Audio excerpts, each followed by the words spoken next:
Welcome to People and Profit. I'm Kate Moody, reporting from the World Economic Forum. Coming up, the globe is facing the worst food crisis in its history. What are leaders in Davos proposing to protect the most vulnerable? It's one of the most food-secure countries in the world. We find out how Finland has built its resilient supply chain. And we meet the man who's fighting against food waste with an all-natural spray that extends the shelf life of fresh fruit and vegetables. 2 years of crises have strained supply chains around the world, sending food and energy prices soaring and leaving millions of people at risk of going hungry. Russia's invasion of Ukraine has worsened that problem. The region is a key producer of grains, sunflower oil, and components for fertilizer.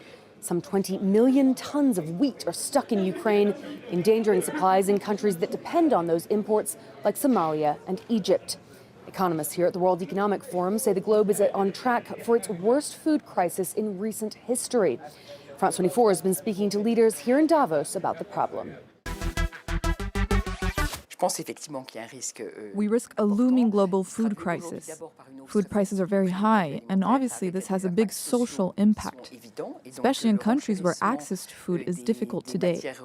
And the higher the prices, the harder it hits the poorest populations. This in turn can have an impact on political stability, etc. So the risk of a global food crisis is serious. In a globally so interconnected world, the impact of disruption in supply chains immediately translates into global grain markets, and therefore we are seeing prices explode, and literally hundreds of millions of people are being priced out of their basic foodstuffs. So we have a crisis on hand. It's also the result if you combine it with energy prices. So many developing country economies still recovering from COVID, with a great deal of debt and fiscal stress, suddenly have to find resources to buy fuel, to buy food, and they don't have the money. So we are going to see over the next few months enormous reverberations and repercussions from these developments that begin in the Ukraine and Russia, but really affect virtually the whole world. Why we are in such a tough spot now? Because on one side we have climatic events in the Horn of Africa, in the Sahel, in India most recently. They have reduced output from the harvest that was expected. And on top of it, we have a withdrawal of supplies from Russia and Ukraine, two major grain producers. What can be done and what must be done fast? One, we have to press against trade restrictions. Now nearly 30 countries are restricting exports of food products. This is only making a crisis worse. While around 80% of the world's population relies on food and agricultural imports, Finland frequently sits at the top of the Global Food Security Index. It may come as a surprise for a country with such long and dark winters, but Finland has made self-reliance a priority. It's a sight you'll see quite often in Helsinki. Little Finnish flags on fruits, vegetables, meat and fish. Food sovereignty is a priority in Finland. But how does a country with nearly a third of its landmass above the Arctic Circle produce food? It gets notoriously dark during the winter, and with plenty of lakes and forests, there's not much farmable land either. Even here in the south, not a lot can be planted until mid-May. It has been so icy winter, so there's a problem now. Finnish farmers have had to specialize in oats instead of wheat. The Nordic nation is now the world's second largest exporter of the cereal, which is one of the most resistant to cold climates. Growing fruit and vegetables, though, is far more complicated. Heated greenhouses are a must.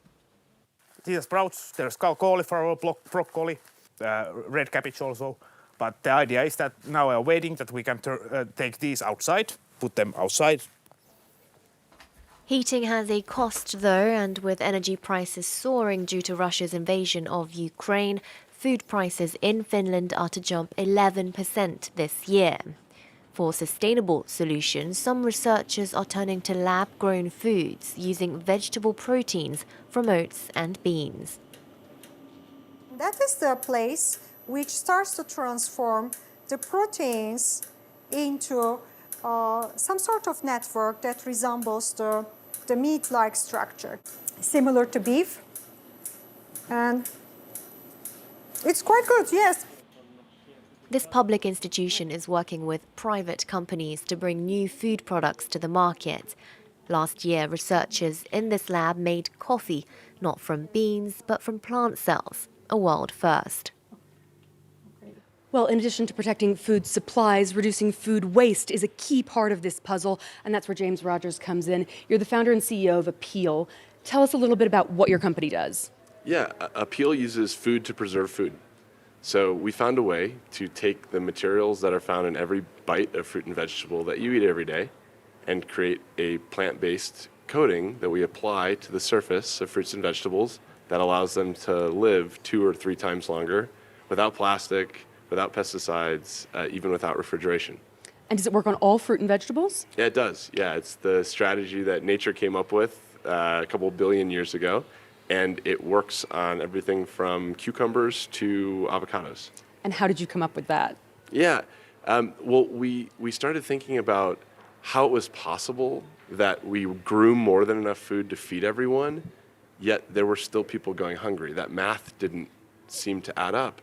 And we realized that if all food lasted forever, the problem would be solved. But of course, food doesn't last forever. We throw it away in our homes. And we zoomed in on that problem and said, well, why is it that food goes bad?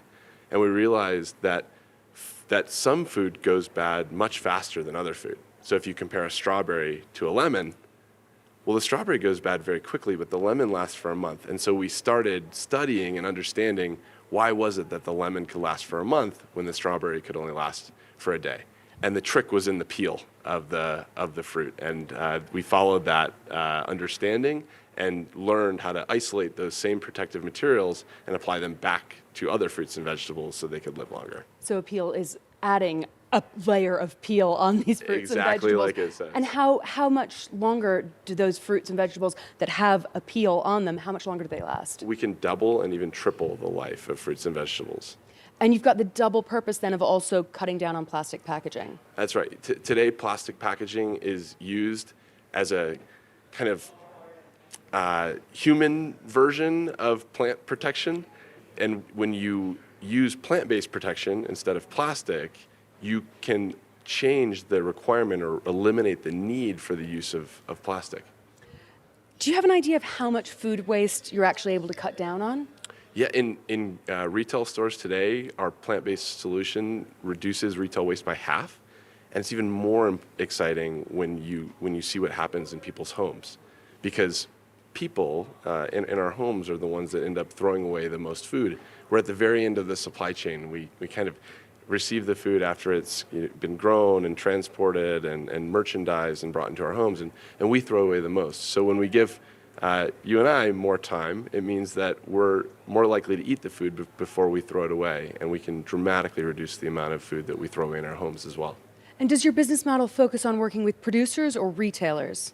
Well, we apply the product with our supplier partners, and then the longer-lasting produce is merchandised with retailers. So it's really working within the supply chain to deliver plant-based solutions that allow us to feed more people with fewer resources.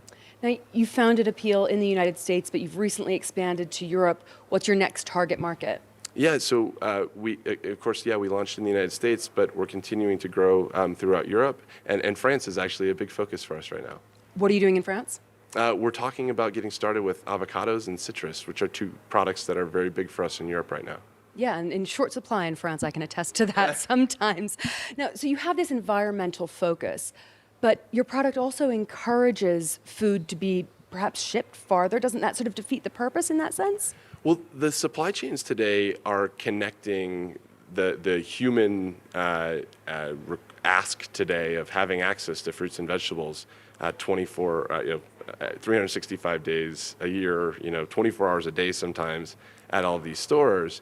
And this time and distance that's required to get where the food's in season to where it's going to be consumed is tyrannical. We end up having huge losses and energy consumption in those systems. So when we give food more time, we can actually reconfigure the systems to be more energy efficient, to waste less, and to have better experiences for shoppers. And here in Davos, we've been focusing a lot on the food crisis. Do you see a role for Apeel in that? I think that technology solutions are critical for us to be able to resolve the challenges that we see today in the food system. And what we found at Apeel, that nature already has a lot of these answers. And by using those answers, we can give food more time. But giving food more time is only one piece of the solution. Once we give food more time, we also have to be able to manage that time. So the right food with the right amount of time goes to the right places so it can be consumed.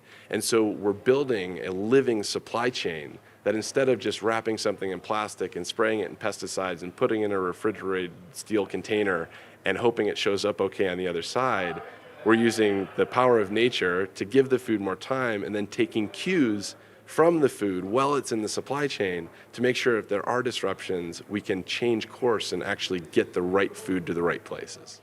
And what does it taste like? Here's a crucial question for people, right? What does it taste like? It's the same material that the skin of the plant is already made of. So you can't taste it. You can't see it, can't taste it, you can't feel it. And that's the beauty of nature. It's come up with all these clever solutions, and it just took us a long time to really look and pay attention and figure out, how is it doing that? How is it that a lemon and an orange can last so long and a strawberry can only last for a day? Well, it's in the peel. And by really studying and being a student of that, we found a way to give food more time without changing the taste, without changing the flavor, and actually maintaining the nutrition because the food lasts longer.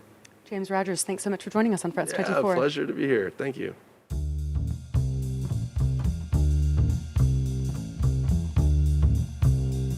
Well, that's all from the 2022 meeting of the World Economic Forum here in Davos. Don't forget to get in touch with your comments and questions on social media. Until next time, thanks for watching.